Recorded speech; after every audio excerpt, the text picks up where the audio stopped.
जी साथियों, आज के वीडियो में जानेंगे यूनिफॉर्म सिविल कोड क्या है और मुस्लिम समाज इसका विरोध क्यों करता है। बिल्कुल आसान, सरल और आम बोलचाल की भाषा में बहुत ही कम समय में इसको जानने की कोशिश करते हैं। यूनिफॉर्म सिविल कोड, इसको शॉर्ट में यूसीसी और हिंदी में एक समान नागरिक संहिता और आम बोलचाल की भाषा में एक देश एक कानून कहते हैं। भारतीय संविधान आर्टिकल 44 के तहत राज्य सरकार को कानून बनाने के अधिकार है। इससे पहले यह भी जान लें कि हमारे देश में कानून तीन तरह से बनते हैं। एक स्टेट लिस्ट, जिसको राज्य सरकार कहते हैं। राज्य सरकार को कुछ एरिया में कानून बनाने का अधिकार है। यूनियन लिस्ट, केंद्र सरकार को कुछ एरिया में कानून बनाने का अधिकार है। इस तरह से कॉन्करेंट लिस्ट, जिसके तहत दोनों ही सरकार को, राज्य और केंद्र सरकार को कानून बनाने का अधिकार है। हालांकि राज्य सरकार और केंद्र सरकार के कानूनों में अगर टकराव होता है तो केंद्र सरकार के कानून को माना जाएगा। अब आते हैं आर्टिकल 44 के तहत। आर्टिकल 44 जो DPSP, directive principle of state policy, यानी कि राज्य के नीति निर्देशांक के तहत राज्य सरकार को एक समान यूनिफॉर्म सिविल कोड बनाने को अधिकार देता है। और आर्टिकल 44 कहता है कि सरकार को सजेस्ट करता है कि आप यूनिफॉर्म सिविल कोड लाने का कोशिश करें, प्रयास करें। मैंने राज्य सरकार इस्तेमाल किया आर्टिकल 44 के तहत, क्योंकि आर्टिकल 44 के तहत मैंने राज्य शब्द का इस्तेमाल किया हूँ, क्योंकि यूनिफॉर्म सिविल कोड आर्टिकल 44 के तहत अगर राज्य सरकार बनाती है तो एक राज्य सरकार अपने राज्य में ही एक समान कानून बना सकता है, ना कि दूसरे राज्यों के लिए बना सकता है। मान लीजिए कि वेस्ट बंगाल सरकार अगर यूनिफॉर्म सिविल कोड लाती है, अगर वो कोई कानून बनाती है तो वो सिर्फ वेस्ट बंगाल में एक समान कानून होगा, ना कि महाराष्ट्र सरकार में होगा या बिहार या झारखंड सरकार में होगा। लेकिन अगर भारत सरकार यूनिफॉर्म सिविल कोड, यानी कि केंद्र सरकार अगर ऐसा कानून बनाती है तो पूरे भारतवर्ष में ये लागू होगा, चाहे वो जिस भी समुदाय का, जो भी राज्य में रहता हो, सभी को ये कानून को मानना होगा। उत्तराखंड के मुख्यमंत्री पुष्कर सिंह धामी ने यूनिफॉर्म सिविल कोड लाने की बहुत ही जल्द बात कही है और आर्टिकल 44 के तहत वो राज्य में यूनिफॉर्म सिविल कोड लागू करेगी, जो पूरे राज्य में मान्य होगा। एक बात यहाँ पे सोचने वाली है कि लगभग 90% यूनिफॉर्म सिविल कोड ही चल रहा है पूरे भारत में, पूरे इंडिया में।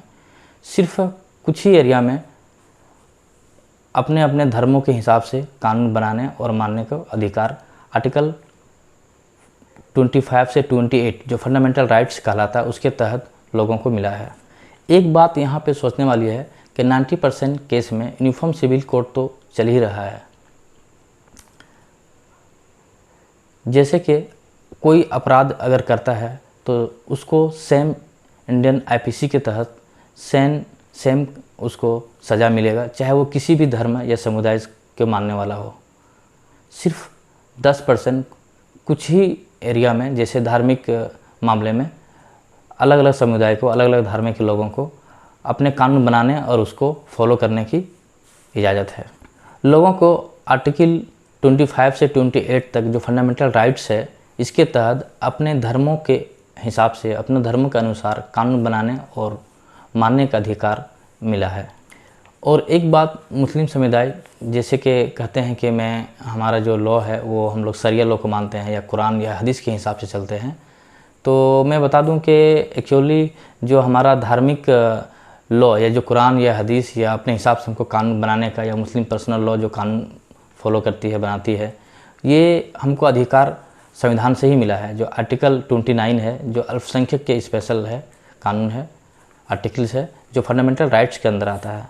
तो फंडामेंटल राइट्स, संविधान हमको ऐसा अधिकार दिया है कि हम अपना धर्म, अपना कुरान, अपना हदीस जो भी है उसके हिसाब से हम अपना धर्म के मामले में और कुछ मामले में हम अपना कानून बनाते हैं और उसी हिसाब से चलते हैं, अपना धर्म के हिसाब से। अब सवाल यह है कि अगर यूनिफॉर्म सिविल कोड लागू होता है तो मुस्लिमों को क्या नुकसान है और क्यों नाराज़ है, क्या इसमें इशू आएगा।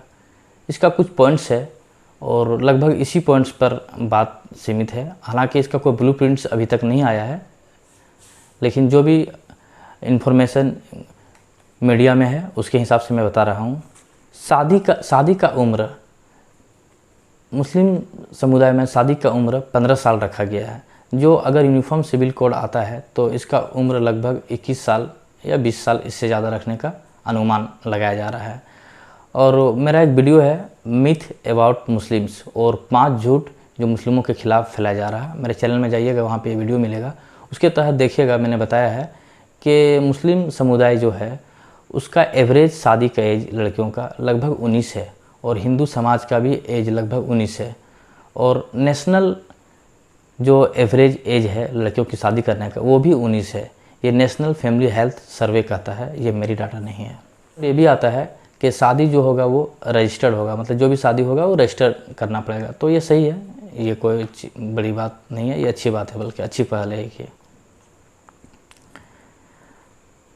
तीसरा पॉइंट है एक से ज़्यादा शादी नहीं कर सकता है मुस्लिम। तो मैं आपको बता दूं, फिर से मैं कहूँगा कि मेरा वीडियो जाके देखे हूँ जिसमें मैंने बताया है कि 5 झूठ जो मुस्लिमों के खिलाफ फैलाया जा रहा है। तो मुस्लिम सिर्फ 2.5% ऐसा मुस्लिम्स है जो एक से ज़्यादा शादी करते हैं, और 3 और 4 तो शादी का तो पता भी नहीं है कि 1-2 भी करते होंगे। अगर ऐसा आपको कहीं मिलता है तो आप वीडियो में ज़रूर कमेंट करें कि मैंने ऐसा एक मुस्लिम देखा था जिसको 3 या 4 भी था। चौथा पॉइंट्स ये है कि इद्दत और हलाला, अगर यूनिफॉर्म सिविल कोड आता है तो इद्दत और हलाला को ख़त्म कर दिया जाएगा। 5वां पॉइंट ये है कि अगर यूनिफॉर्म सिविल कोड आता है तो तलाक देने का अधिकार दोनों को होगा, मर्द को भी औरत को भी होगा। यानी कि अब बीवी भी अपने मर्द को इजीली तलाक दे सकता है। हालांकि मुस्लिम समुदाय में खुला लेने की प्रावधान भी है जो लगभग इसी बात को एक प्रमोट करता है एक तरह से। नेक्स्ट पॉइंट है गोद लेने का अधिकार, यानी कि मुस्लिम लड़कियां अब किसी को भी गोद ले सकती है और उसको अधिकार मिलेगा उसका संपत्ति में, जैसे कि एक बेटे को मिलता है। नेक्स्ट पॉइंट है कि जनसंख्या नियंत्रण, यानी कि सरकार तय करेगा कि कितने बच्चे को हम पैदा करेंगे, 2 या 3 या 1, अगर यूनिफॉर्म सिविल कोड आता है तो। नेक्स्ट है लिव इन रिलेशनशिप में जो भी रहेंगे, लिव इन रिलेशनशिप मतलब बिना शादी के लड़कियां रह सकते हैं, वो हमारे देश में अभी लीगल है, वो गैर कानूनी नहीं है। तो उसको अब रजिस्टर्ड करना पड़ेगा और पेरेंट्स को इन्फॉर्म करना पड़ेगा। नेक्स्ट पॉइंट है बच्चों की कस्टडी, अगर माँ बाप का डेथ हो जाता है तो उस हालत में बच्चों को दादा दादी या नाना नानी को रखने को दिया जाएगा, उसको अधिकार होगा कि वो उसके बच्चे को रख सकते हैं। और पॉइंट नंबर 10 ये है कि उत्तराधिकार, यानी कि लड़की और लड़का को सेम अधिकार मिलेगा। मुस्लिम समुदाय में लड़कियों को संपत्ति जो है 1/3 मिलता है, 50-50 नहीं है जैसे कि हिंदू समाज में है या और भी समाज में है। तो अगर यूसीसी लागू होता है तो यूनिफॉर्म सिविल कोड लागू होता है तो लड़कियों के भी उतना ही ज़मीन जायदाद मिलेगा जितना कि लड़कों को मिलता है। इसी तरह से सभी धर्मों को, चाहे वो हिंदू धर्म हो, जैन धर्म हो या ईसाई हो, सभी को अपने धर्म के हिसाब से कानून बनाने और उसको पालन करने का अधिकार है, जैसा कि मुस्लिमों में है। तो यूनिफॉर्म सिविल कोड आता है तो सारे धर्मों के जो अपना पर्सनल कानून है वो सारा ख़त्म कर दिया जाएगा और एक यूनिफॉर्म सिविल कोड लाया जाएगा। अब आते हैं इसका पॉलिटिकल नज़रिया क्या है। तो बीजेपी गवर्नमेंट को ये मुद्दा खूब सूट करता है, यूनिफॉर्म सिविल कोड। बेरोजगारी, अनएम्प्लॉयमेंट, महंगाई और मणिपुर का आज जो 2 महीना से मणिपुर जल रहा है, इससे भटकाने के लिए ये बहुत ही अच्छा मुद्दा है यूनिफॉर्म सिविल कोड। सिर्फ एक समुदाय को खुश करना है और वोट बैंक के राजनीतिक है ये, बिफोर लोकसभा इलेक्शन की तैयारी है ये, और कुछ भी नहीं है यूनिफॉर्म सिविल कोड। जब से बीजेपी गवर्नमेंट आई है तब से हिंदू, मुस्लिम, एनआरसी, सीए, मंदिर, मस्जिद, आतंकवाद, पाकिस्तान, यही सब इसका मुद्दा रहा है। और अब ये यूनिफॉर्म सिविल सिविल कोड आने से मेरे हिसाब से हमको लगता है कि भाईचारे और भी कम होगा और भी अशांति फैलेगा। जैसा कि मैंने बताया कि कानून बनाने का अधिकार दोनों ही सरकार को है, चाहे वो राज्य सरकार हो और भारत सरकार को हो। अगर यूनिफॉर्म सिविल कोड राज्य सरकार लाती है आर्टिकल 44 के तहत, जैसा कि उत्तराखंड सरकार बहुत ही जल्दीबाजी में और बहुत ही जल्द वो यूनिफॉर्म सिविल कोड लाने की बात कर रहा है, ऐसा कहा जा रहा है कि ड्राफ्ट उसका रेडी है, अभी नेक्स्ट सेशन में वो यूनिफॉर्म सिविल कोड लाने का बिल लाएगा। तो अगर एक राज्य यूनिफॉर्म सिविल कोड लाता है, जैसे कि उत्तराखंड सरकार ला रही है, तो उसका एक यूनिफॉर्म सिविल कोड होगा। फिर इस तरह से महाराष्ट्र का एक यूनिफॉर्म सिविल कोड होगा, फिर यूपी का भी अपना एक यूनिफॉर्म सिविल कोड होगा, फिर नागालैंड का भी अपना एक यूनिफॉर्म सिविल कोड होगा।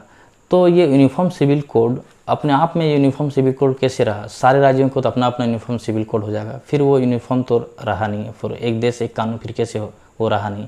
इसी तरह से अगर भारत सरकार यूनिफॉर्म सिविल कोड लाता है, केंद्र सरकार अगर लाती है पूरे भारत में, तो ये पूरे भारत, इतना बड़ा स्टेट्स, इतना बड़ा कंट्री है, इधर कन्याकुमारी से लेकर तमिलनाडु, वेस्ट बंगाल से लेकर बिहार, यूपी, उत्तराखंड, और उधर आप चले जाए तो नागालैंड, मणिपुर, ये सब जितना भी स्टेट्स है, मिजोरम, सबका अपना अपना कल्चर, डाइवर्सिटी है। और कहते हैं कि अनेकता में एकता है, ये सारा खत्म हो जाएगा, इसको ठेस पहुंचेगा। जो संस्कृति है भारत की, उसमें कमी आएगा, उसको नुकसान होगा।